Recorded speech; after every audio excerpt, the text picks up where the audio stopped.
আমাকে সবাই জিজ্ঞেস করেছিল যে আচ্ছা বোতল কেন ভাঙতে হলো, কেন হলো? আপনি বিশ্বাস করবেন নাদিবুল সেদিন উপস্থিত ছিল, কলকাতা হাইকোর্টের একজন প্রাক্তন জজ, যিনি বিজেপি হয়েছেন, কি অকথ্য ভাষায় আমাকে গালাগাল দিয়েছিল আপনারা ভাবতে পারবেন না।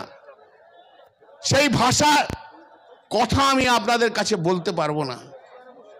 আমার মাকে নিয়ে, আমার বাবাকে নিয়ে, আমার স্ত্রীকে নিয়ে যে নোংরা ভাষা এই অভিজিৎ গঙ্গোপাধ্যায় ব্যবহার করেছিল আপনারা ভাবতে পারবেন না। দাঁড়িয়ে দাঁড়িয়ে ভাবছিলাম এই লোকটা কি করে কলকাতা হাইকোর্টের জজ হয়, এই রকম একটা নোংরা লোক কি করে কলকাতা হাইকোর্টের জজ হয়েছিল, কার আশীর্বাদ তার মাথায় ছিল যে যার জন্য কলকাতা হাইকোর্টের জজ হয়েছিল। আমার দিকে তেড়ে এসেছিল মারবার জন্য, নাদিম ইজ ওয়াজ প্রেজেন্ট। আমি এতটাই ক্ষিপ্ত হয়ে গেছিলাম যে বোতলটা আমার হাতে ছিল সেটাকে টেবিলের মধ্যে ভেঙেছিলাম, তার থেকেই আমার ইনজুরি। তারপর বোতল আমার হাত দিয়ে গলে গেছে, ধরতে পারিনি, প্রচুর রক্ত বেরোচ্ছে। দুঃখ কি জানেন, অত বড় আঘাত পেলাম, রক্তর বন্যা বইছে। আমি নিচে অ্যানেক্সির বিল্ডিং এ হসপিটালে গেছি, চেয়ারম্যান সহ বিজেপির কেউ আমাকে দেখতেও আসেনি। তখন কি হলো কল্যাণজি, ভাবুন, এই ওদের অ্যাপ্রোচ, এই ওদের অ্যাপ্রোচ। গালাগাল অনেক শুনেছি, এই ওয়াকফ বিল প্রতিবাদ করতে যে আমি এত গালাগাল শুনেছি, এত গালাগাল শুনেছি, এত সমালোচনা শুনেছি, সে দলের বাইরে হোক আর দলের দু একজন তার মধ্যে থেকেই হোক না কেন, আমি তাতে এতটুকু আমি চিন্তিত নই। আমার লড়াই চলবে।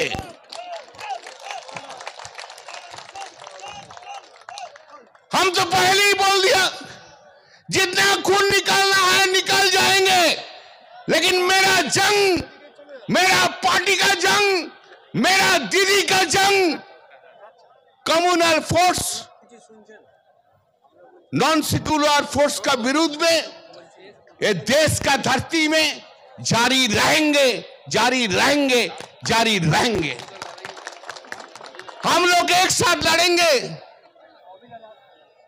যেখানে যত সংখ্যালঘু সম্প্রদায়ের মানুষ আছে, যে দেশে যত সংখ্যালঘু সম্প্রদায়ের মানুষ আছে, সমস্ত সংখ্যালঘু সম্প্রদায়ের মানুষদের পাশে দাঁড়িয়ে থাকতে হয়। যারা মেজরিটি তাদেরকে দায়িত্ব নিতে হয়।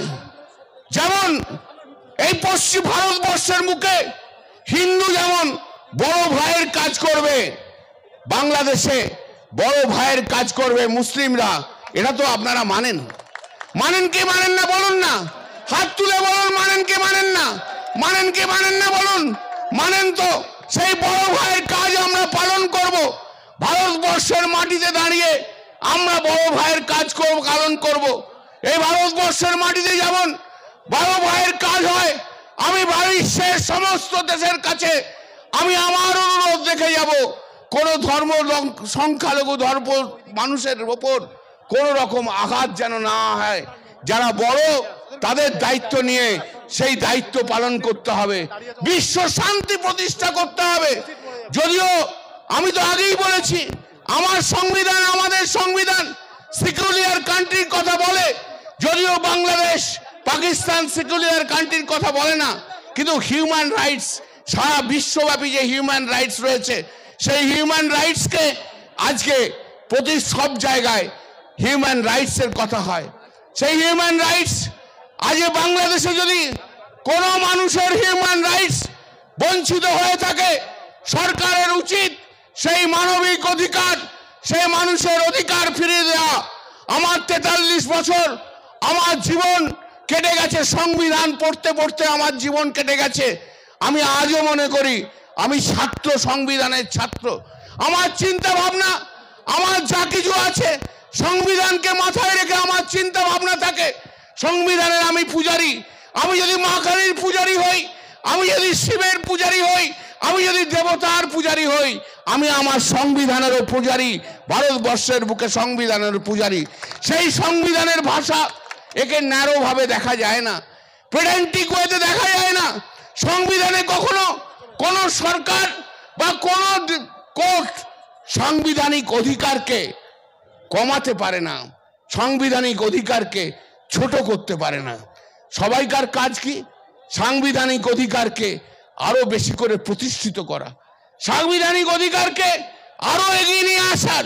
তাহলে আজ কেমন একটা আইন আসবে যে আইন ভারতবর্ষের সংখ্যালঘু সম্প্রদায়ের সাংবিধানিক অধিকারকে ক্ষুণ্ণ করা হবে, সাংবিধানিক অধিকারকে কেড়ে নেওয়া হবে।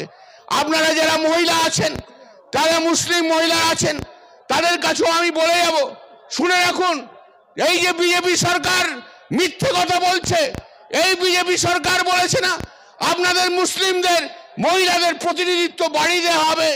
কিরণ রিজিজু যে কথা বলেছে, মিথ্যে কথা, মিথ্যে কথা, মিথ্যে কথা। আমি আপনাদের আইন থেকে পড়ে দেখিয়ে বলে দিলাম, কোন মুসলিম, কোন একজন মুসলিম অধিকার তারা বাড়ায়নি। আমি ভাবতাম যদি হতো, যদি বলতো এই 20 জনের মধ্যে 6 জন মুসলিম মহিলা থাকবে, 10 জন মুসলিম মহিলা থাকবে, আমি গ্রহণ করে নিতাম এই বিল।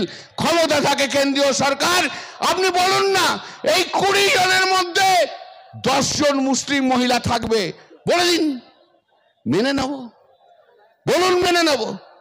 ছোট্টখানা একখানা মিথ্যে কথা বলে মুসলিম মেয়েদেরকে ভড়কানো হচ্ছে, ছি, লজ্জা লাগা উচিত।